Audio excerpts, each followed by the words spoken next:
Tacoma. Welcome back to TV Teaching for Kindergarten. Today is Wednesday, October 14th, and I'm Mrs. Oslin. Before we get started with our writing today, we're going to take a moment, as always, to check in with our emotions. Our emotions are what we're feeling. So take a moment, use this zones chart to help you. Does your body or brain feel like any of these characters? Do you feel like maybe your body is kind of slumped over because you're tired or you're sick?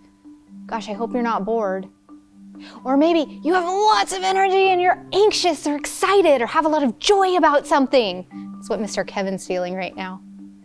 Or maybe you have a lot of energy, but it's an uncomfortable energy because you're angry or mad. Take a moment and check in.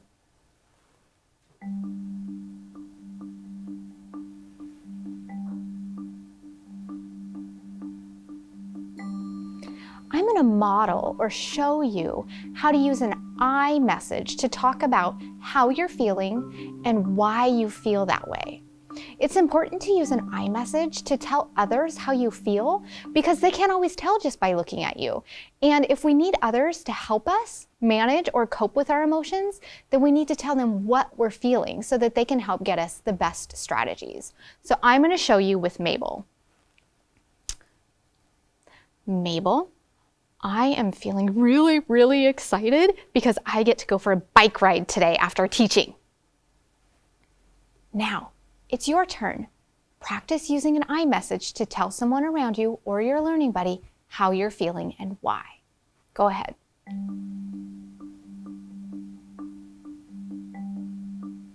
Now, one thing that we've been practicing this week to help us get or stay in the green zone is showing gratitude. Gratitude is when we think about what we're thankful for in our lives. It could be the people around us, it could be a thing or a place or an experience. So just take a moment and think, what are you grateful for?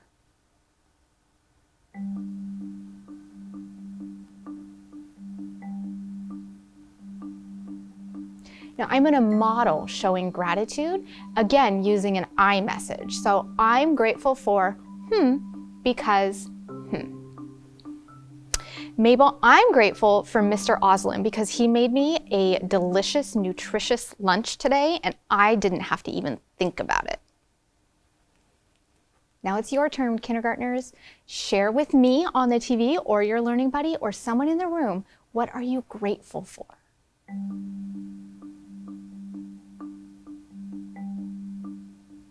Very nice. Continue practicing showing gratitude even after our TV lesson today.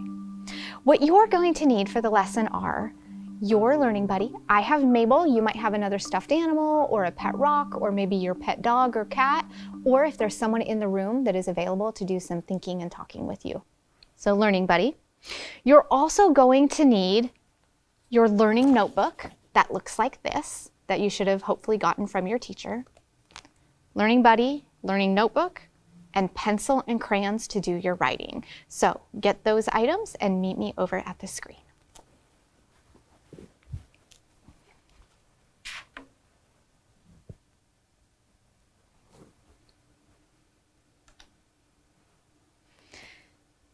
You will remember that every day when we come together, we have jobs to do.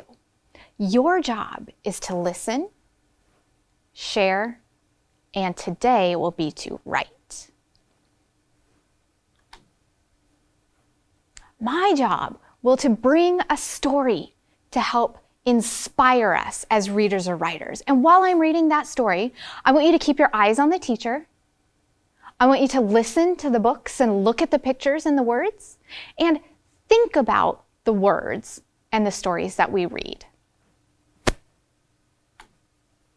You're always going to get an opportunity to share your ideas with your learning buddy. So maybe that's Mabel, maybe it's a stuffed animal, or maybe like in this picture, it's a pet rock.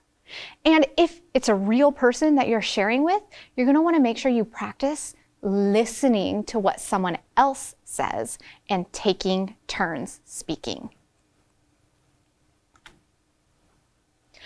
I'll remind you that writers write words and sentences. We are learning more and more letters.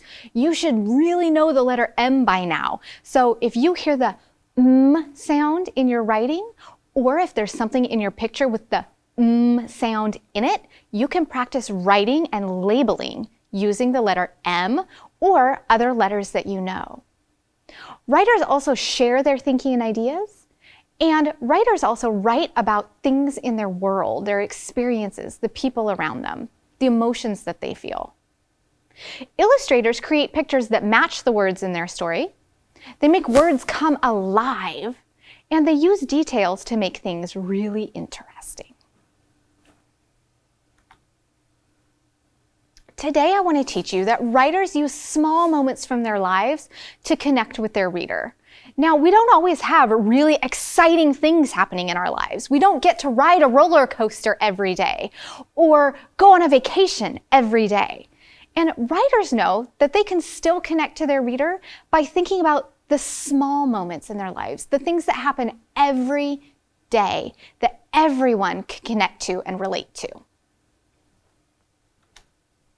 And we're going to learn that lesson by reading this book called This Quiet Lady. And the author, Charlotte Zolito, tells the story of a little girl, and her little girl gets to look at pictures of her mother when her mother was a little girl.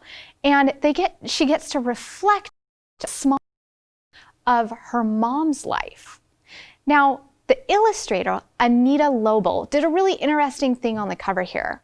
I'm noticing that the perspective, the view from which we're looking, is behind the mother and behind the girl and behind the girl's stuffed animal. I wonder why the illustrator did that. Take a moment and think. Why do you think the illustrator did that?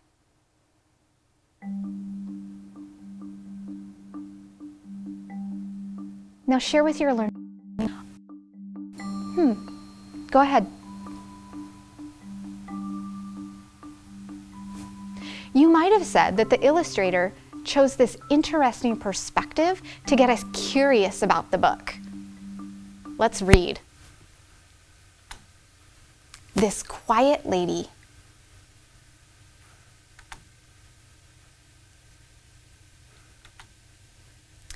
This baby smiling in her bassinet under their crocheted throw is my mother. Now, this is interesting because the picture on the right of the baby, that baby is in what we call a bassinet. Say bassinet.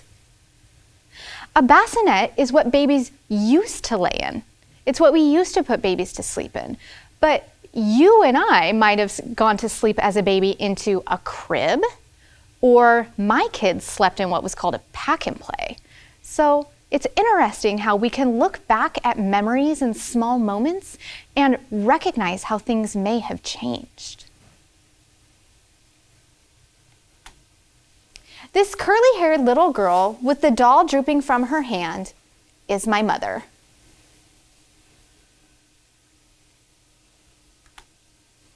This untidy schoolgirl with her wrinkled stockings is my mother.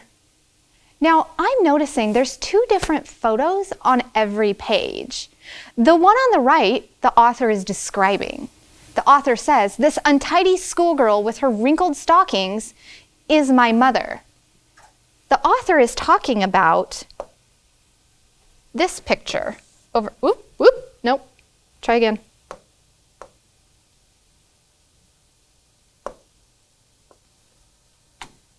Here we go, see if I can get the pen.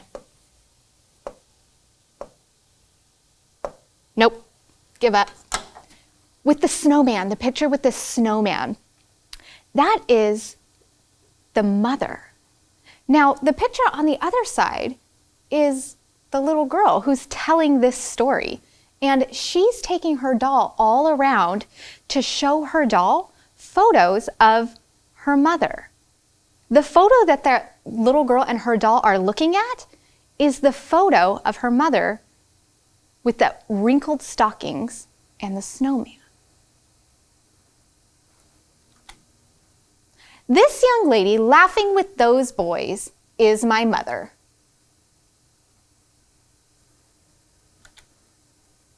This girl with long dark hair and dark eyes, dressed in a cap and gown, is my mother. Now, the author, Charlotte, is thinking about all the moments in a life that writers can write about. Now, this shows the little girl's mother at a graduation. I can tell because she has her cap and a gown and she's holding a diploma. Now, that's not a small moment. That's a large moment in people's lives. I am really proud of my graduation. I worked really hard for it. But this moment of the mother outside with a snowman, looks like maybe she's going to school, she has her lunchbox. That's something that could happen every day. You can still write about things that happen every day.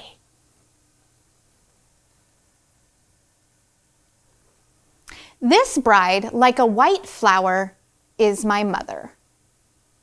Now I'm noticing that the author is using this is my mother on every page. It's called pattern writing. And it really helps your reader follow your thinking, and you can use snap words, words that you know in a snap, to help you with pattern writing. This young woman with my father's arm around her is my mother. This quiet lady, lovely and large, standing on our front porch, is my mother. Again, this is a small moment. Her mother is just standing on the front porch, but you could still write about that moment because lots of people could connect with you as your reader to having stood on a front porch before. You could include details like the illustrator did, where the trees are green behind her and I see flowers in bloom. And I can tell that it might be a little bit chilly outside because the mother has a blanket or a shawl wrapped around her. As a writer, you can add details to your small moments to make your reader really connect with you. And here is where I begin. Now, this is a really big moment, a moment when a mother gets to see her child for the first time. The beginning. Now, that's interesting that the author did that. At the end of the story, instead of saying the end, she said the beginning. Why do you think the author did that? Take some think time.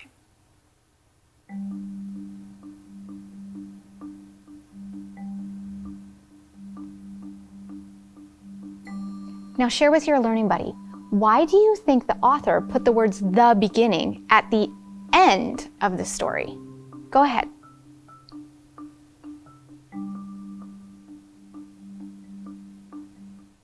You might have said, because this quiet lady is telling the story of the mother's moments, but now is the beginning of the little girl and her story, where she can start to write about her small moments. So it's the beginning for the little girl. Now, when you are telling stories, you can start by saying, first, I, or once, You might have heard many stories that start with once upon a time, or one day, So do some thinking about a small moment in your life. A day when you rode your bike. Maybe you went to the park. Maybe you want to write about the breakfast you had. Take some thinking.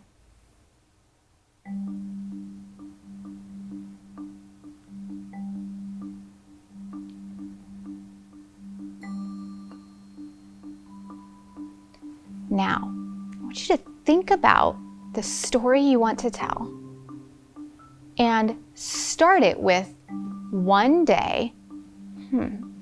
It might sound like this. One day, I went bike riding with my family and it was sunny and warm. It's just a small moment in my life, but I can connect to a lot of readers. So think about your memory, think about your small moment, and start your sentence with one day.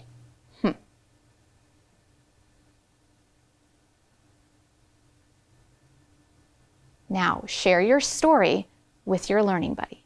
One day. Go ahead.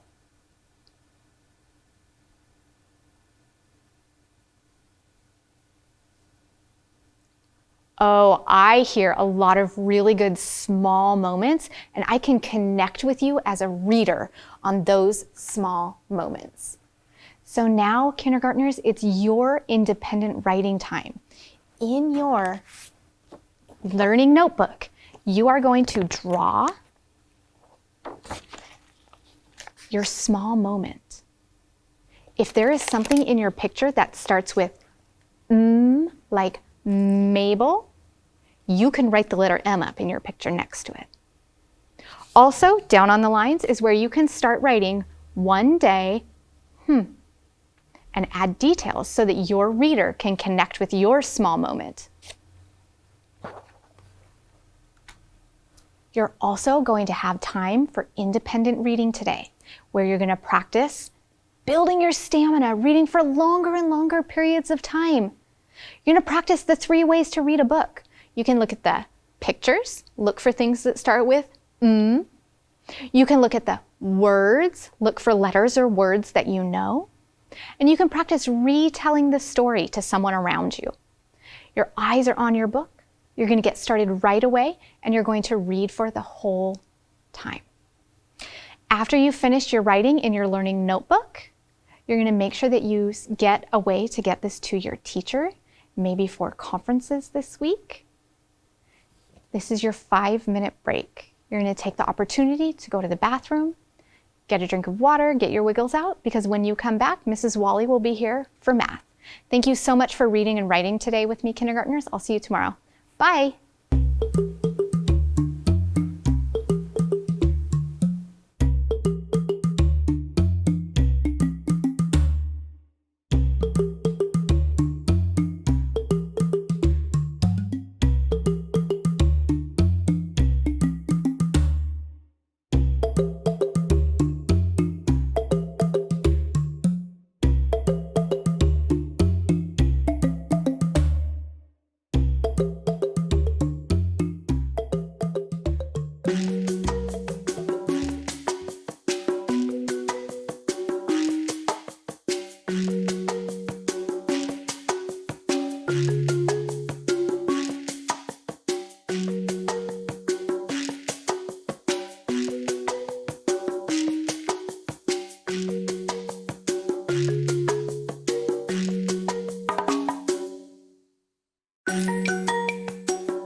Welcome back, kindergartners. I hope you had a great break.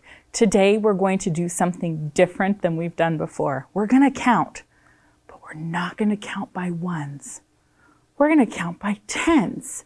Have you ever counted by tens before? It goes like this: 10, 20, 30. Have you ever done that? Let's see how high we can get. Are you ready? 10, 20, 30, 40, 50, 60, 70, 80, 90. Do you know what comes next? 10, 20, 30, 40, 50, 60, 70, 80, 90, 100. Wow. Kiss your brains. Very good. Now, we're also going to count by ones because it's important to practice counting by ones every single day. Now, I don't remember. Did we get to 40 or 50 yesterday? I don't remember, but we're going to try to get to 50 today. Are you ready? Get ready. Get ready to do your ones. And when we get to 10, we do our clap. Here we go. 1, 2, 3, 4, 5, 6, 7, 8, 9, 10, 11, 12, 13, 14, 15, 16, 17, 18, 19, 20, 21, 22, 23, 24, 25, 26, 27, 28, 29, 30, 31, 32, 33, 34, 35, 36, 37, 38, 39, 40, 41, 42, 43, 44, 45, 46, 47, 48, 49, 50. You did it! Hooray! All right. Meet me on over at the smartboard so we can do some mental math. Are you ready? Let's go. All right. Take a look. What do you see up there? How much? Just one. Can you build one with your counters? Go ahead, build one. Touch it and say it. 1. Excellent. Do you have a prediction of what you think might be next? How many? 2. Excellent job. There was 1, and 1 more is 2. Now how many? There was 2, and now there's 1 more. How many do you see? 3. Excellent job. Uh-oh. Oh, how many now? We did have 3, but now we have 2. What happened? One of them disappeared. Oh my. Wait a minute. Now how many are there? There's 3 again. How do you see the 3? Who wants to share, kindergartners? How do you see 3? Lots of people can see it different ways. How do you see 3? Mabel said she sees 1 and 2. And she knows that 1 and 2 together make 3. How did you see it? Oh, you saw it 2 and 1. Very good. Do you want to know how I saw it? I saw it different than that. I saw 2 and 1. Look at all those different ways to see it. Now, we're going to play a show me game. But instead of using our counters today, we're going to use our bodies. And I'm going to point to a number. And so Mr. Kevin's going to make it so you can see the whole screen of me pointing to it. And you're going to do whatever movement I say. So I'm going to start with frog jumps. And I'm going to point to a number, and the number might be this one. And you're going to do it. If it's 0, are you going to do any? So we're going to do frog hops. Are you ready? Okay. Do this many frog hops. Mabel, you want to help? Mabel wants to point. Ready? Whichever number Mabel sits on top of. This one. Do them. How many? 1, 2. Very good. Okay. Oh, Mabel's tail made a mark. Okay. You ready? Now this time you're going to do jumping jacks. Do this many jumping jacks. 1 jumping jack. Okay. This time you're going to do barks like a dog. Are you ready? Do this many barks like a dog. Whoop. Oh, Mr. Kevin did it. Whoop, whoop. How about, can you spin in circles? Spin in circles this many times. 0. No spinning. What other thing do you like to do with your body that's fun? Oh, now you need to make sure you have some space. Do you like to do somersaults? Somersaults are fun. Are you ready? Do this many somersaults. This many. Oh, awesome. Okay, let's end. What do you think, Mabel? No, we're not going to run around. Oh. Mabel wants you to go like an elephant. Are you ready? You ready? You're going to make the sound of an elephant this many times. Which one, Mabel? Okay, this many times. Ready? Do it. Excellent job, kindergartners. All right.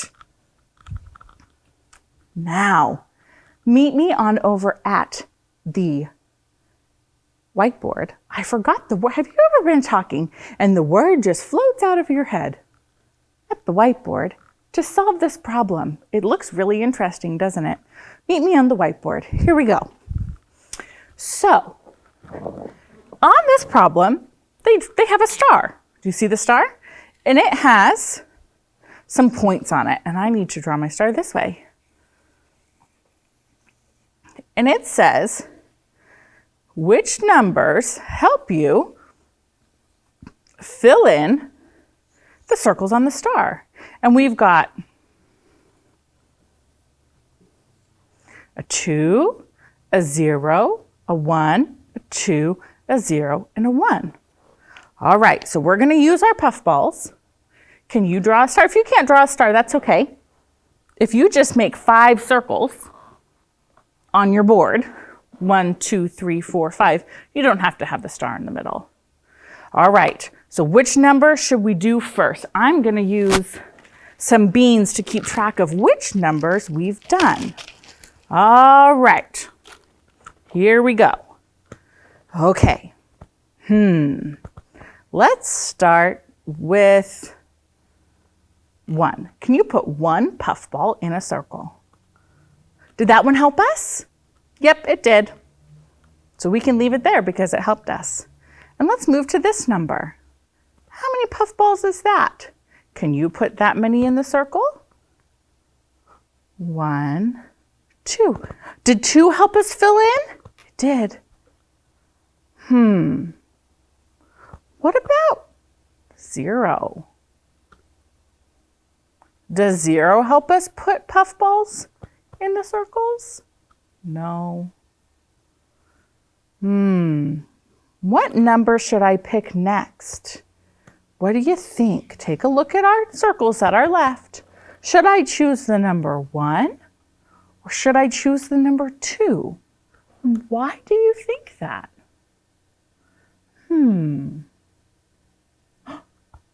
Oh, Pebble, what was that? Oh, I heard Pebble say, well, Mrs. Wally, do you want to do it in 1 turn or 2 turns? Kindergartners, how many turns do you want to take? They said 1. Pebble says, then we better use the number 2. Let's see if he's right. 1, 2. We did it. Did we fill in the star? Excellent job. We used the number 1, 2, and 2. Let's see if we can do a different combination. So the first time we did 1, 2, and 2. Let's see if we can do a different one this time. Okay. What number should we try? You want to start with 1 again? Okay. Are my balls all filled in? Nope. You want to do 1 again? All right. 1 again? Okay. Mabel wants to do 1 again? Okay. We only have one choice, don't we? 1 again. So the first time we did 1 plus 2 plus 2. And this time we did 1 plus 1 plus 1 plus 1 plus 1.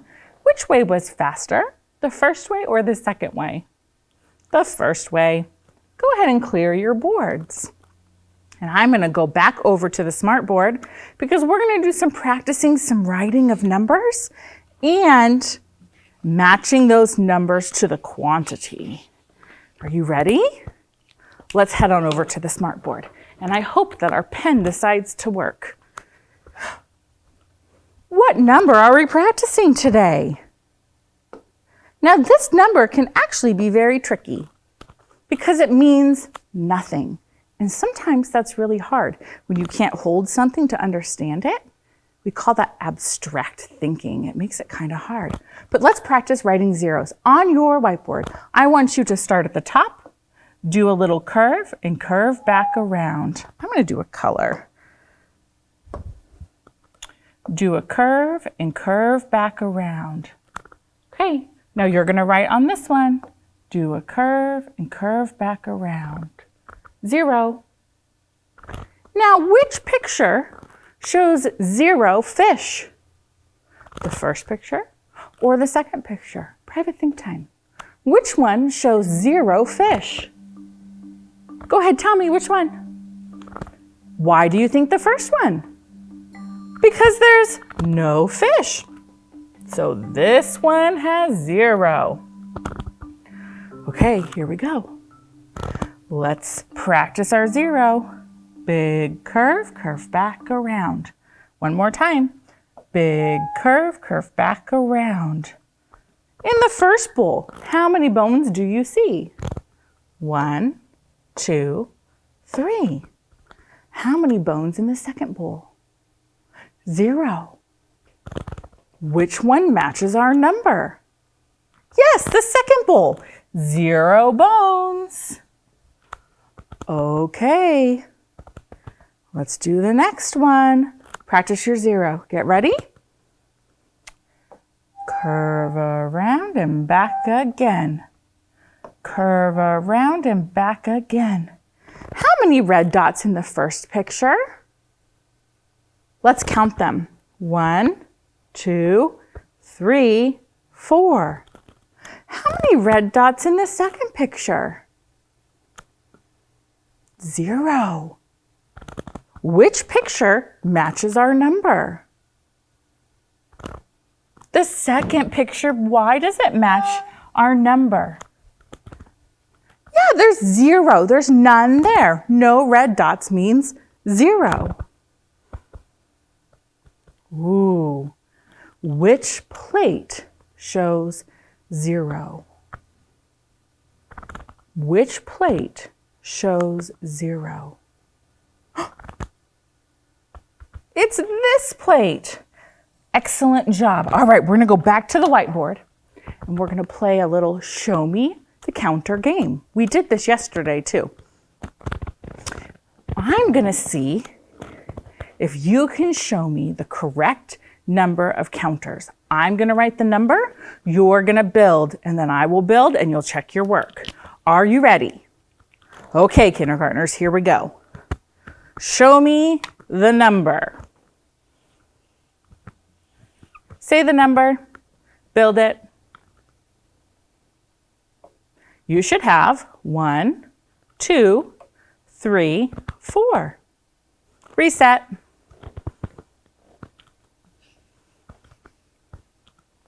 Ready? Say the number, build it. You should have 1, 2, 3, 4, 5. Check your work. Okay. You ready? I'm going to write the number that has 2 little curves. What number do you think I'm going to write? Say the number. Build it. You should have 1, 2, 3. Check your counters. Okay. Ready?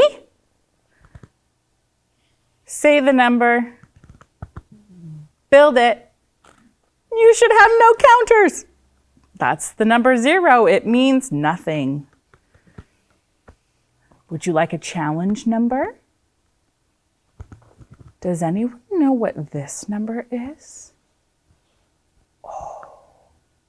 Say the number. Build it. 1,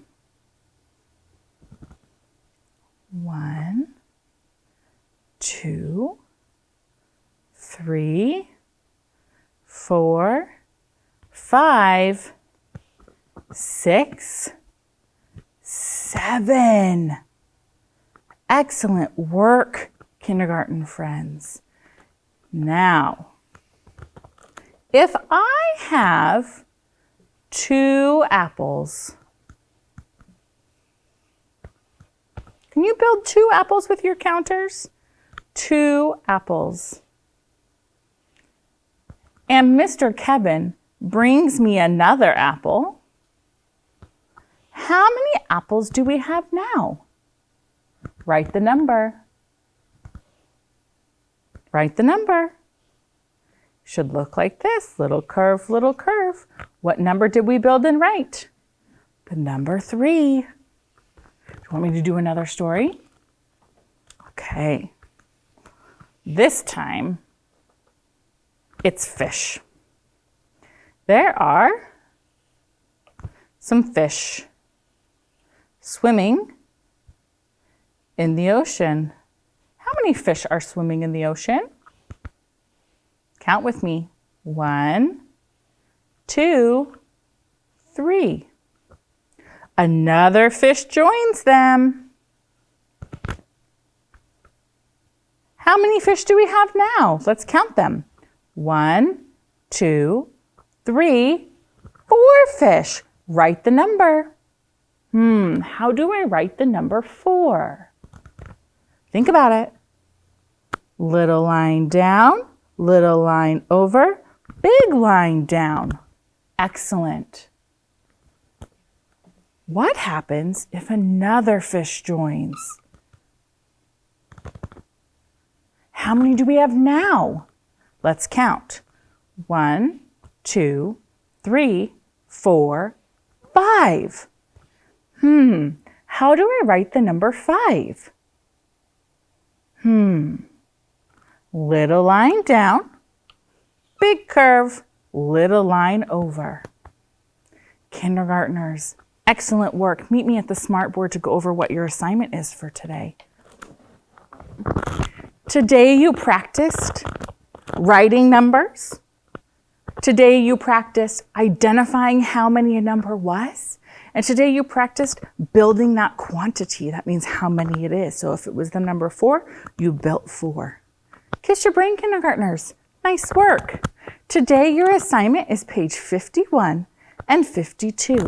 You're going to practice the number 0 and practice 0, 2, and 5 and matching the pictures that match the number. Meet me on up at our camera for our affirmation.